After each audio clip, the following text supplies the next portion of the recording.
The Pioneer DMH-W3050NEX delivers the convenience of wireless Android Auto and Apple CarPlay to your dash, with a sleek, responsive touchscreen and a whole bunch of tools that help you get the sound dialed in just right for your car. Let's take a closer look. Apple CarPlay and Android Auto are our favorite ways to integrate your smartphone with your car's screen and stereo. They take the best parts of your phone and put them right up on the screen, without the need to pick up your phone at all. Plus, add voice control for hands-free operation. It's really great when you're on a trip. I love how easy it is to see my maps, and I really love being able to choose a split screen between my driving directions and my music. The 3050NEX lets you connect your phone wirelessly, so after you set it up the first time, it'll just connect automatically every time you turn on your car. You can keep your phone in a pocket or bag and control everything using the touchscreen or your voice. The touchscreen measures 6.8 inches and uses a button-free design for a clean look in your dash.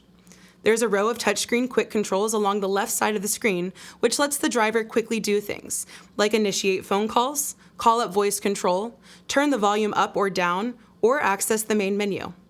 The screen isn't high-res, but it is bright, with punchy contrast and accurate colors that won't wash out during daylight driving. Text and icons are easy to read, and most importantly, the screen and internal processor are responsive to the touch. It's a capacitive screen, so it'll work with the tap and swipe motions, just like your phone. Going beyond CarPlay and Android Auto, the 3050NEX brings a lot of nice features to your dash. One I like is Pioneer's WebLink app, which lets you use apps like YouTube that aren't available on CarPlay or Android Auto. You can also use WebLink to mirror your phone screen and control it from the touchscreen. Certain apps won't work unless you're parked with the parking brake on, so you can't watch TV while you're driving. But it is nice to have the option if you find yourself parked and waiting sometime. Sound quality is what sets the 3050NEX apart at its price. It's equipped with a high-res digital to analog converter, which can play high-res files up to 24-bit or 192 kHz, plus a strong internal amplifier that'll give you a noticeable step up in your sound right away. It's a nice platform for a full car audio system too. Pioneer's built-in amp can power a set of aftermarket speakers, and there's a full set of 4-volt preamp outputs that send a clean signal to any amps or powered subs you plan to add. No matter how you plan to connect it, Pioneer gives you a nice suite of audio tools that'll help you dial in the sound just how you like it. The audio environment in your car is tough. You're sitting off to one side, the speakers are different distances from you. Down in the doors and behind you, there's road noise, engine noise, and wind noise to compete with too. That's why the digital signal processing feature called time alignment is so important. It lets you enter the different distances from the speakers to the driver's seat, and then the internal processor adjusts the timing of your various speakers so that all their music arrives at your ears at the same time, creating a left-right stereo image, just like you have a pair of speakers in front of you. From there, you can dive into the 13-band EQ and fine-tune to your heart's content. The 3050NEX lets you set high and low pass filters for any connected speakers, which is a feature I really like. Those filters let you adjust the frequencies sent to each speaker, so they're not trying to reproduce sound they weren't designed for. They'll play cleaner and last longer that way. It's especially helpful to filter your signal when you add a sub. These filters help your system run efficiently and sound its best. Even if you just plan to upgrade the door speakers or keep your factory speakers, they make a difference. At the rear of the 3050NEX, you've got a USB input with an extension so you can poke it through to somewhere convenient up in the cabin.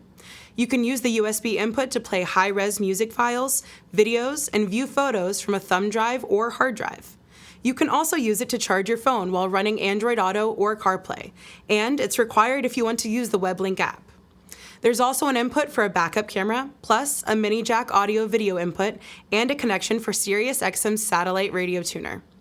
Pioneer includes a Bluetooth mic and a GPS antenna, which connects to the inputs on the lower left.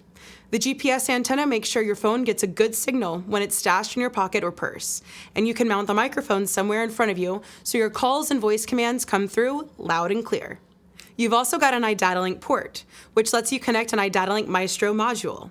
That's a translator box that lets you keep integrated factory features that you'd lose otherwise by installing a new radio.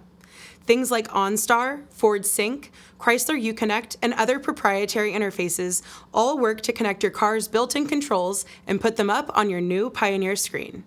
If you want to install the 3050NEX and keep these systems working, you'll need an iDatalink interface.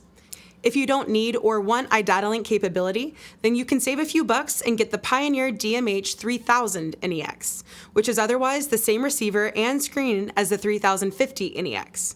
The 3050NEX also adds an HD radio tuner, but other than that, the two radios are the same. The 3000NEX works with a simpler steering wheel control adapter rather than iDatalink. Ready to upgrade? We think the Pioneer DMH-3050NEX is a solid choice for a basic touchscreen receiver because it gives you wireless phone connection and provides some nice tools for cleaning up the sound in your car. If you have any questions, just get in touch with Crutchfield. Thanks for watching.